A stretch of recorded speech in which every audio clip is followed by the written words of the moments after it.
I'm like, yeah. All right, I think we are live. Hello, everyone. Welcome back to the Purpose and Pixie Dust podcast. I am super excited for you all to meet Annie Franceschi. I'm going to let her introduce herself, but when I was reading, I'm sure I only read like a little sliver of the things that you have actually done. I was like, oh my gosh, this girl is so cool. So, Annie, tell us a little bit about you, who you are, how you got to do what you have done, and we'll go from there.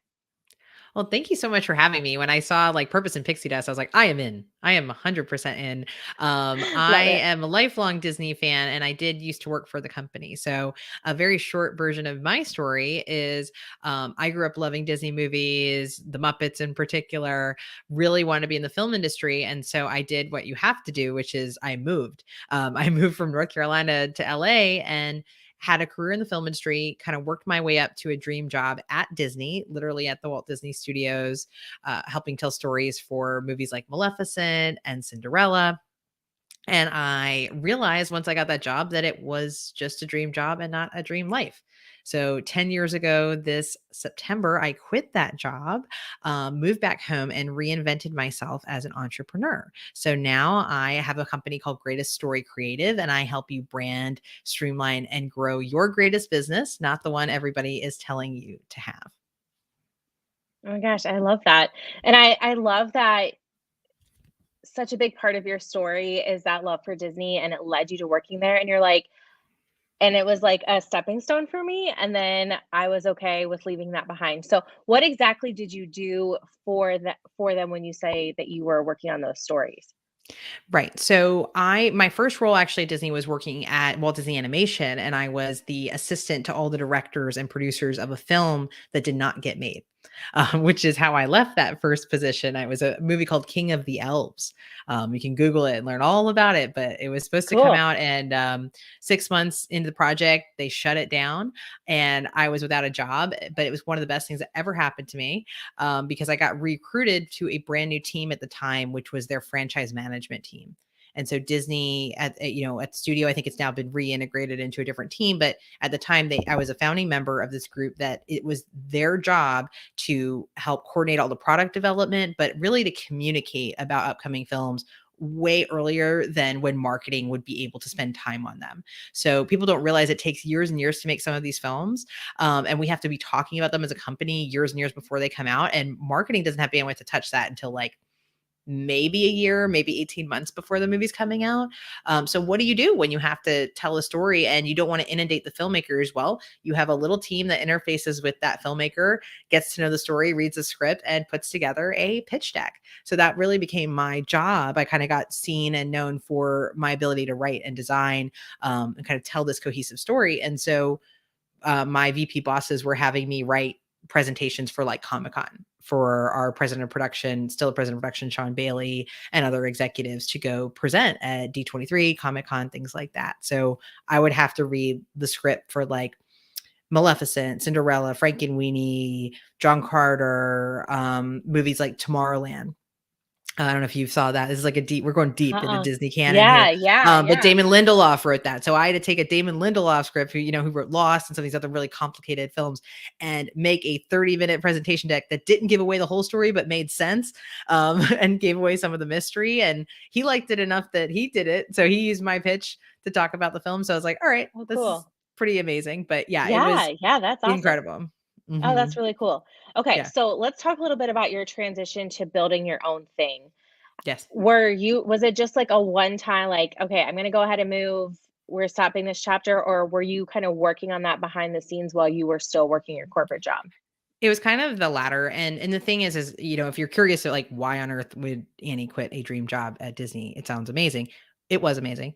It is still my favorite company on the planet. And if you want the full answer to this, I've written my first book. I have written two books actually, but my first book is called Permission to Try, and it is a pep talk to anybody who's thinking about giving up something good, to hopefully get to a life that is great. And you don't know what's going to happen. And the spoiler alert is you have to give yourself permission to try. And I share a lot of insider baseball and stories of this year, like to your question, this year of thought that I went through of, well, what do I want? Like I've gotten the thing, I'm kind of finally on this track. I went through the toxic managers and the corporate America and all that still exists at Disney.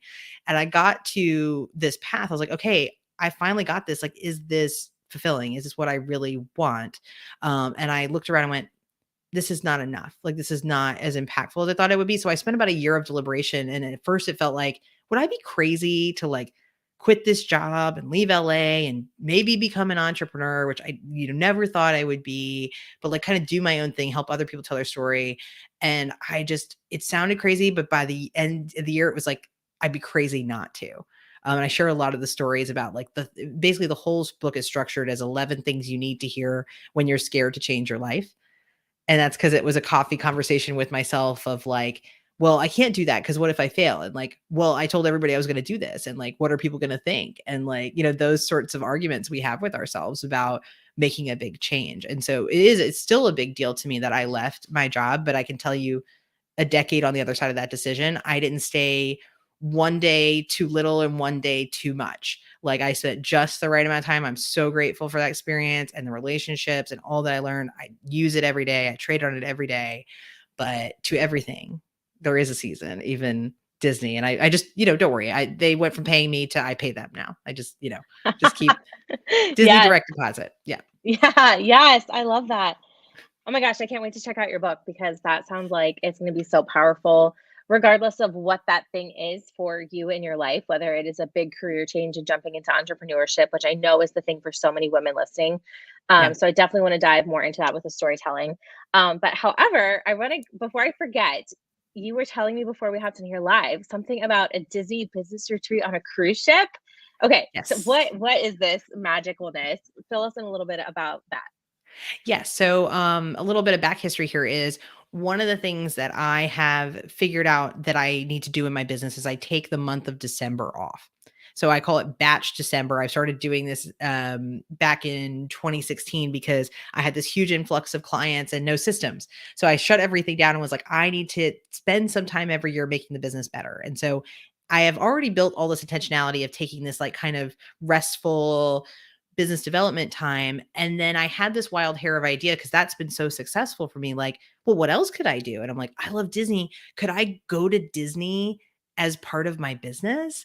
And so originally I had this idea that I was going to, I like to share this part of the story because I think it's really important for everybody here, which is I originally thought the only way I could get away with doing that was to throw a business retreat and sell tickets to it, like host it and do it with other speakers. And so I did all this work. I invited all these people to go, and I quickly found out market research, there was just not enough people that were available that weekend, didn't get seasick, like Disney, like cruises. It was like a Venn diagram that only ended up like one or two people. And the best decision I made was like, you know what? I'm going anyway. So I went with my virtual assistant, who is also a client. I'm a client of hers as well. And so we went and we were like, look, we're going to mastermind. It's a pure mastermind. And we went to Walt Disney World for a night and a day. And I met up with a friend of mine who's a cast member, and she got us into Epcot. And then we went on the Disney Wish for 3 nights. And we're two 6-figure plus business owners, but also toddler moms who don't get a break. And it was just the best. Like, I cannot wait to go back. I was really like an experiment. Like, can we do this? Is it going to be useful? And I just tell people, I'm like, oh my gosh, the ability to not have to take care of people and to just focus on the business. And like, we're literally in line to get on their water slide. And I'm like, what should I charge for this workshop? Like, we're like spitballing stuff. I'm like, you could absolutely do business at Disney, and you absolutely should if you can, justify it. But, Disney's such a big part of my brand and the fun of it all. Like, yeah, Oh my gosh, I love that. Make that You're happen. Speaking my language. So did you actually get work done on the cruise ship? Yeah, we did. I don't know that I would be disciplined enough to do that. So it was different for me and for Sarah. So Sarah, and Sarah runs a company called Joyfully Organized. So if you're curious about what she does, but Sarah did more batch work than I did, but I think it was really meeting our seasons where we were. So I was in a headspace where I needed a better mindset, and I needed to be really thinking clearly and literally thousands of miles away from home, and like just kind of like not in the muck of the day-to-day stuff. And so I needed strategic time to think and talk through ideas. So that's what we were doing over dinners. I was like running things by her and processing for future goals, especially this year for the business. And Sarah, on the other hand, just never has time to do some of these things she needed to do in her business, like create an onboarding guide for her new team. So she went from like a staff of 1 to she has like 8 people on her team. So she, from the minute we got there to the minute, she's typing it up by the time we're leaving, that she made this whole handbook for new team members while she was there. So it was like a huge win for her. And we both just shared on we were on the private island Castaway Key. We're talking and we're like, this just really filled up our cups, like personally and professionally. So I know the big question is, did you actually work? And it's like, yeah, we did. And I think we literally sat in the ocean and talked about like speaking career and like these things, big ideas that you just never have the time to dive into when you're at home. I love that. And you're not. Yeah, I could see that for sure. The masterminding and the ideation, Yeah. When you're on your excursion and dinner and at the pool and all that, for sure. It's also the experience too. So I don't know if you have you heard of a book called Be Our Guest? I have. Yeah, I have it upstairs. I haven't read it yet though. It's awesome. So I started Okay. reading that even before this experience. And it really, I think being, it's joke. It's like, oh yeah, you went to Disney to write it off, whatever. I'm like, no, if you're really trying to make your business better, going and studying at the feet of Disney, like when you go get immersed, and we went to the parks and we saw the Skyliner and we saw the new cruise ship, and like the way they tell stories and the way they take care of their clients and customers, it's like, it is the perfect place to be growing a business that you want to be fun and profitable and rewarding and great for your clients and great for you. So like, it's silly and it sounds silly, but it's actually like such a genius Oh move, no, I I think. agree. Like every time I go, especially Epcot and Magic Kingdom for me, I'm always just like in Yeah. awe of all the ideas I get for my own business and for, I mean, I know you know this this podcast, and because a lot of my things are Disney themed. I said business. Business. It's a business. Yeah. It is a business, but Disney themed as well in my business. And I'm like, this customer service, the way everything is always clean and well taken care of, and they're a step ahead. Like, such a great mentor for business, just like all the way around. So I 100% agree. The immersion. Yeah. And I don't know if you know this, I'm actually hosting a Disney business retreat this summer. So where are you all going? Yeah. Orlando. Yeah, we're going to Orlando. I rented a house in Orlando, and we're going to go to Magic Kingdom a day. But the cruise ship definitely sounds freaking awesome. And I'm dying to get on the Wish. Yeah. Yeah. It was you're incredible. Like, highly recommend. Okay, so let's talk about storytelling and developing your brand and how you're able to use storytelling to do that. So I'm not sure if you have a specific area where it is easiest to start, but where can one start maybe to start developing this and making it a little better, their craft a little better to do this in their business? Yeah, I think it's really important that you be able to brand the magic of your story. I think that that's the thing that really is going to set you apart. And I think I work with so many people who feel really intimidated by, I think, what have become the you have to's of our industry, which is like, you have to be on social media, you have to social promote. And so getting started with that, I think, is not about what most people teach it is. At least that was my experience. Like, I kind of worshiped at the feet of the marketing gurus, tried all the social media advice and burnt the heck out. Like, it almost like killed my business in 2016. And I just said, you know what? I'm going to do my own thing. I am going to double down on what makes sense. I'm going to double down on the people I already know, and I'm going to embrace the magic of my story. And I came up with a framework for it, which I call Establish Yourself, which is my second book. So it's called Establish Yourself, Brand, Streamline, and Grow Your Greatest Business, AKA not the business everybody's telling you you should have. So what I teach is a framework to help you grow that is not 100% reliant on social media or being a social media marketer or being the queen of self-promotion. It is this establish yourself because it's EST. And so if you follow EST, you can take your service-based business to the next level. So that means passionate and profitable.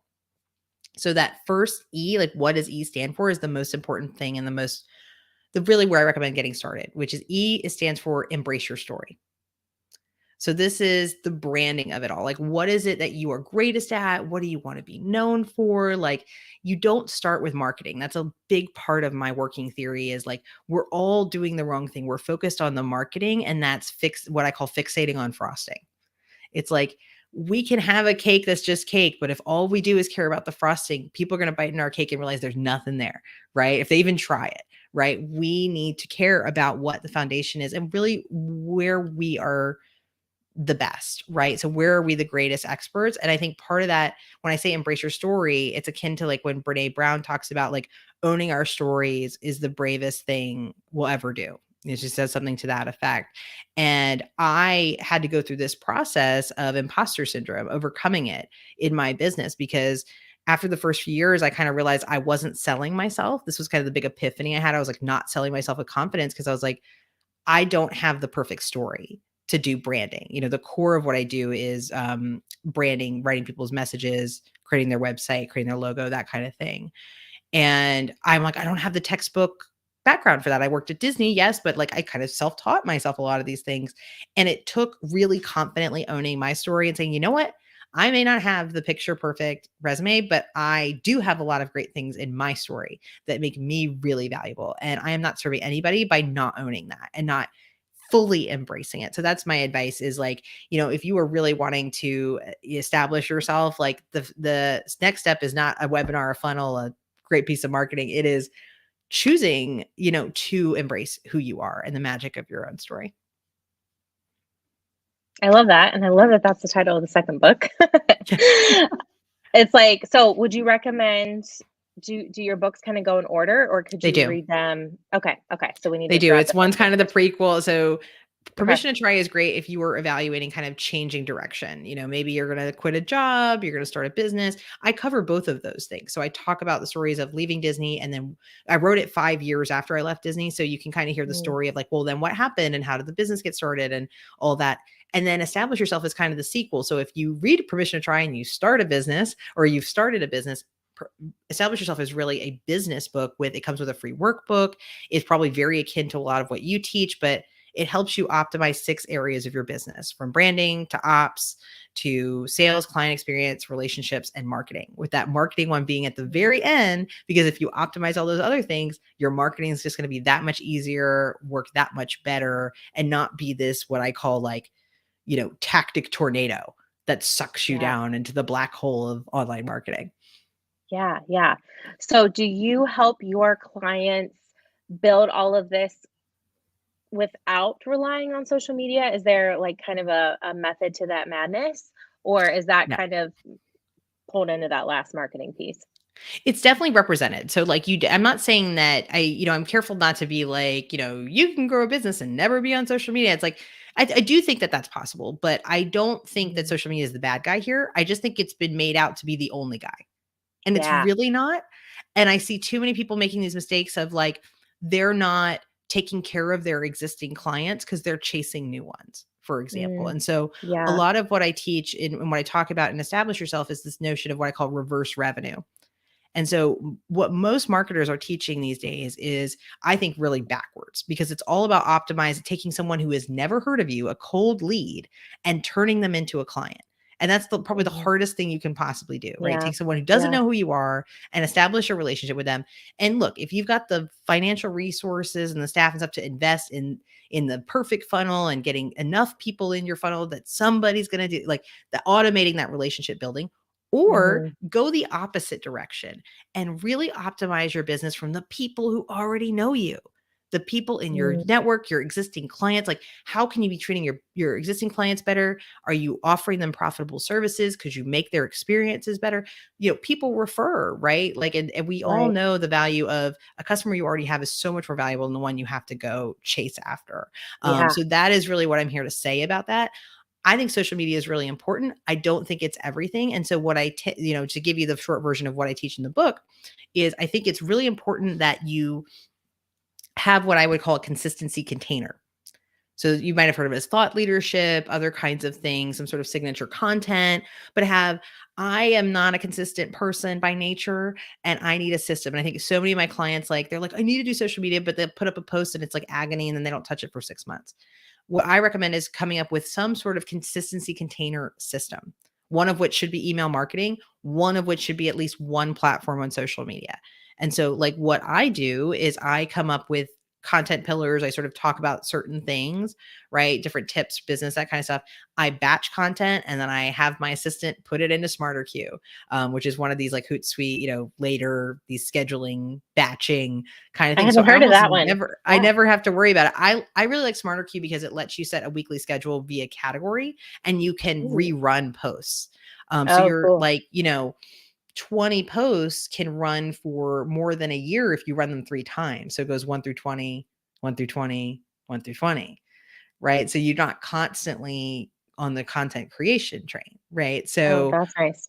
So I'm all about that. You create something like, are you going to have, like, for years I had a talk series called Branding with Annie that I would host once a month. So that gave me something to talk about on social media. To this day, I don't do a newsletter. I do a show called Branding with Friends.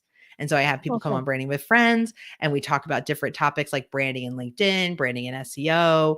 And that helps me have content for my newsletter, get to know more people, grow my audience. Like it kind of double, triple, quadruple dips, but it gives me that social content, right? So I think social is important. It's a credibility builder. Yes, many people build businesses on it, but I come from a world, having worked with hundreds of coaches and consultants who the vast majority don't use social media and they hate it and they don't like to self-promote. So I start with like, hey, why don't you do all these other things first and get those things working? Because you're not getting any of this other stuff done and you're not growing your business because you think it has to be all about this magic gold rush of social, which doesn't even make sense to you. So it's really speaking to that niche versus people who are like, I love social. I totally get it. I'm on it all day. Right. Right. Well, and I feel like what you are totally speaking to is that person who's like, I'm posting all the time on social media, not seeing results. It's probably because they're missing a lot of those components that you have shared, some of them being the relationships and or not knowing their story, who they're serving, like all those pieces. And they're just posting based off what they've seen other people do, but it doesn't work for them. A huge problem I see with this, and I have a workshop coming out on this topic, is most people are not selling anything either. So they are just like constantly putting out content and being like, I'm not getting anything. And like, I call that looking for like applause and not action. So it's like, if you are not selling anything, if you're not talking and driving people to talk to you, hey, I've got this program. They're just like, hey, I'm putting out tips and stuff and no one's contacting me for my services. I'm like, that's because you're just entertaining them. And you're also just looking for emotional validation at this point. Like that's unfortunately what I think a lot of social has become in this, oh, I need all these likes so I can feel like I should post again. If people aren't liking it, then I'm not posting, right? It's like, that's part of why I love that I've batched it. I don't touch much of it, honestly. I don't even think about it except if people are commenting because it's like, oh, it's great. Somebody commented, because it can too easily become that like, hey, I'm being vulnerable. And like, does anyone like this? And it's like, no, actually the question you should be asking is, what did you want to be sharing about? What's the goal of doing any of this? Are you putting some calls to action in these things? And even, do people know what you do? Like that's a huge challenge that I see I'm helping the people correct is they think it's a marketing problem. Like most often when I talk to people, they are really unclear on what they're selling and what they do. When you really talk to them and they're like, well, I don't have any clients. I'm like, well, because you haven't articulated, you don't even know what you're selling. You're so busy marketing that you haven't figured out what the business is. And that's a, classic fixating on frosting. Yeah, and I love the fixating on frosting. I'm totally going to use that now All because it food makes so much metaphors. sense. Yeah, it Mhm. makes total sense. I just had a birthday too, and we had like this whole thing with the pink frosting too, and it's like, yes, totally works for Frosting my is brain. great, right? But if the cake is no good, it's just gonna put you out of business faster. Yeah, 100%. I love that so much. So, is there anything else that you delegate in your business? Because you Yes. mentioned you're a scheduler. So, can you share some of that? Because I know you're a busy mom too, and Yes. a lot of my listeners are also busy moms. So, how can we help streamline this? Yes. So I am the quintessential person who can do everything in my business. So it took me a long time to learn how to delegate. And I really had to when you'll love this tidbit. I came back from my first maternity leave 2 weeks into the US shutdown for COVID. Oh no. So my son is 3. Yeah, I was like, "Oh my gosh, how is this gonna go?" And of course, I was the only breadwinner in my family and still am. And so it really forced me, like I had a virtual assistant who was Sarah, but I really wasn't using her to the extent. And so I talk a lot about this in the book, but the short version of it is I had to learn that just because I can do everything, I shouldn't. And one of the biggest game changers for me with using Sarah was what I call SOS sessions, sorted out with Sarah. So realizing that with my virtual assistant, I did not have to have it all figured out. That if you have a good VA, you can meet with them. And I literally start most of this like, I don't know, like even to this day, like showing up to those meetings and not being perfect the way I need to be or want to be with clients, and going through what's going on and getting her help and thoughts to like prioritize things. And that has really helped me hand more off because I'm going, oh, you can handle that. And oh, I'll just, hey, let's come up with that process and then you can run it with it. Because so often I was the bottleneck to delegating. So that's a way I've used virtual assistant. I use Acuity for scheduling, which I cannot say enough good things. That saves me hours and hours and hours. I use SmarterQ for batching my social media, which has been a delight and also very easy to delegate to my assistant. Trying to think of a couple other things, but those are the biggest things. And I think, for me in that first year, especially of delegating, I remember getting an invoice for Sarah for 40 hours for that month. And I usually about 20 just right now. But that was me correcting. And I remember I was so tired. I had a, 5-month-old at home who wasn't sleeping yet. And I just felt like so grateful when I got that invoice. Cause I was like, you know what?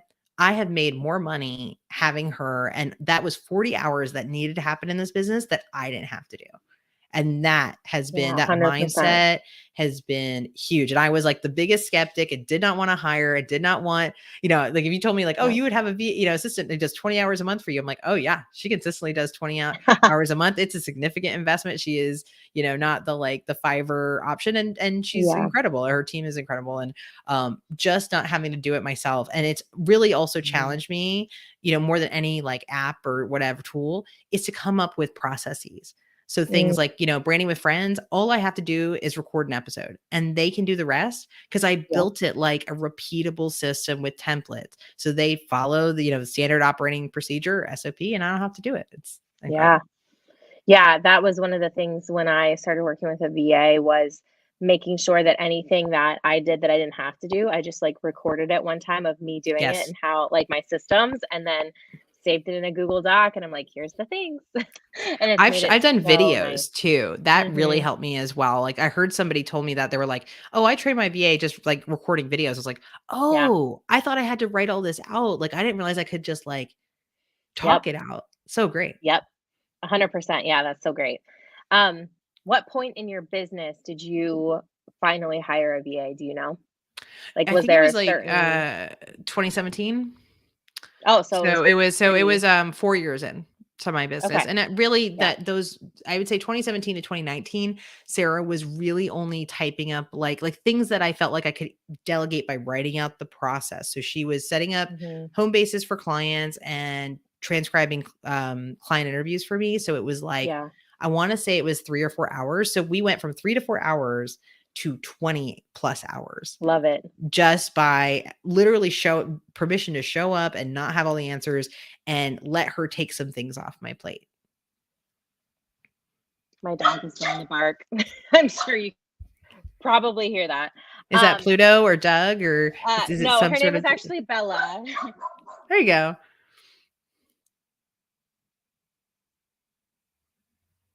Sorry, I was like hearing her come down the driveway, and I'm like, I'm going to be unmuted at the exact moment my dog realizes that she's pulling down the driveway. No, her name is Bella. Yeah, her name came with her because she's a rescue dog from Puerto Rico. But we like to. She's got a little Disney princess collar on, so she's still representing, of course. I had no doubt. You're like, I knew it.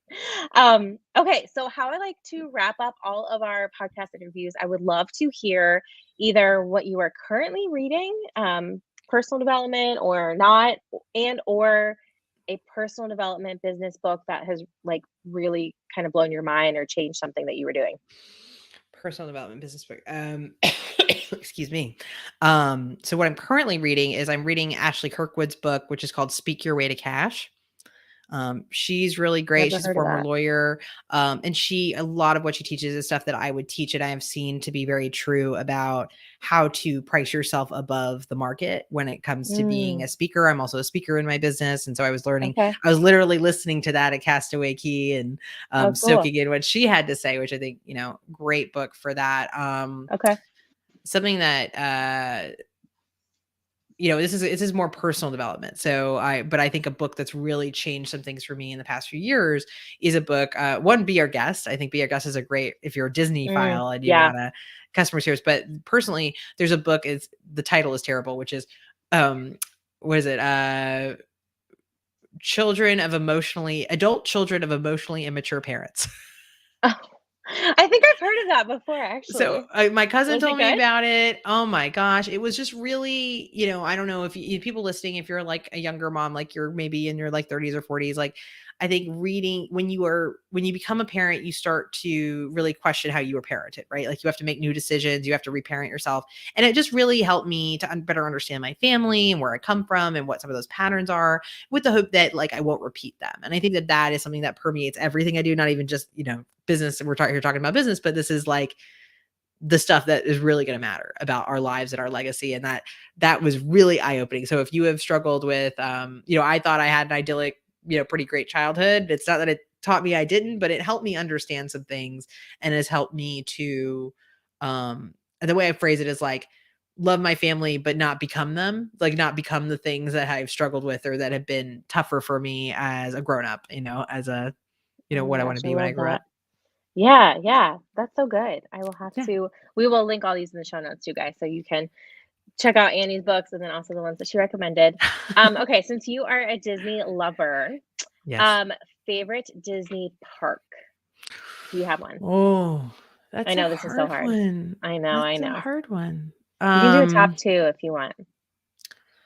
Um, okay, we could do top 2. I would say Magic Kingdom or Mhm. Disneyland, because I think that Oh, is Disneyland's interesting to me because I used to think it was not that great. And then I mhm. worked there, and at the time you got like a silver pass. And so you could go like most days of the year plus 3 people.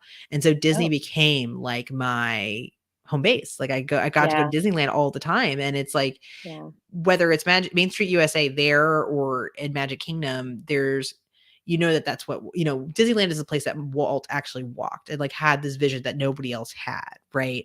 That yeah, has endured the test of time, and the company's going through, its 100th anniversary. Disney just had its 50th, and it's like, I don't know. There's just no other place where the magic resides. And I think yeah. walking down Main Street USA and Disneyland. Okay, well, we'll say it's Disneyland. I'm really surprised to say that, but I love World because it's closer to me. And I grew up Yeah, going to the resort's my favorite, Walt Disney World Resort. Like we can get really uh-huh. granular here, but Land is like so incredible because he walked Yeah, that. Like he didn't get to see Walt Disney World built, right? And so yeah, yeah, that's and true. you've got the window to his dad that's on the street, Mm. the Elias Disney. I don't know if have you seen Saving Mr. Banks?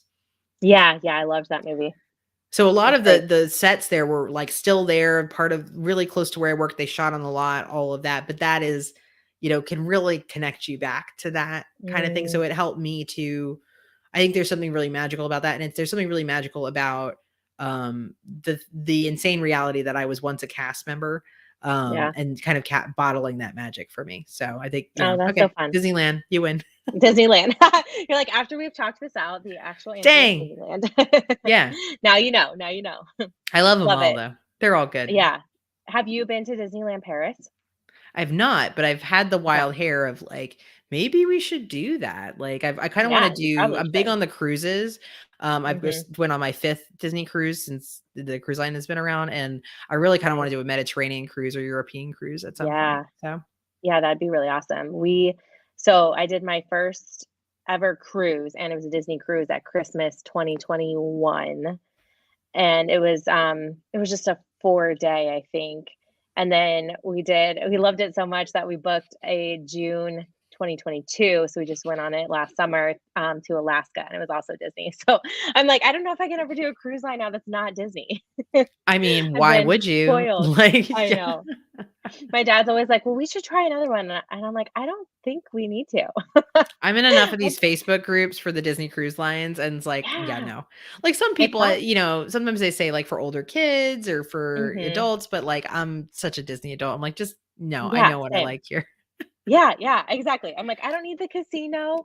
I'm like, Right. "I don't need all these shows that aren't Disney show," like, no. 100%. Well, Thank you so much, Annie, for sharing all of this. Please tell everyone where can they connect with you. Remind us the name of your books again, and everyone, I will make sure that all this is in the show notes. So you can just click the links super easily. Awesome. Well, the easiest way to find me is at greateststorycreative.com. So that's my website, Greatest Story Creative. And my books are Permission to Try, which you can find at permissiontotry.com, and Establish Yourself, which you can find at howtoestablishyourself.com. I love that. And I can't wait to grab them. I'm going to go grab both of them tonight so that I can add them to, I'm probably going to read the customer service one, the Be Our Guest, because Be Our I've had Guest, that. yep. I got that for Christmas and it's literally been sitting next to my bed. I It's need a to good start one. reading it. So Great I'm for gonna your do that. retreat too. I've always thought if I Yeah, okay. were to lead a retreat down there, and I may with clients, like that would be great reading for that. Okay, good to know. Yeah. Making a mental note of that as well. All right, Annie. Well, thank you so much. Everyone, when you are listening to this, please make sure to screenshot it, tag us on social, and we would love to chat with you more. Thank you. Thank you.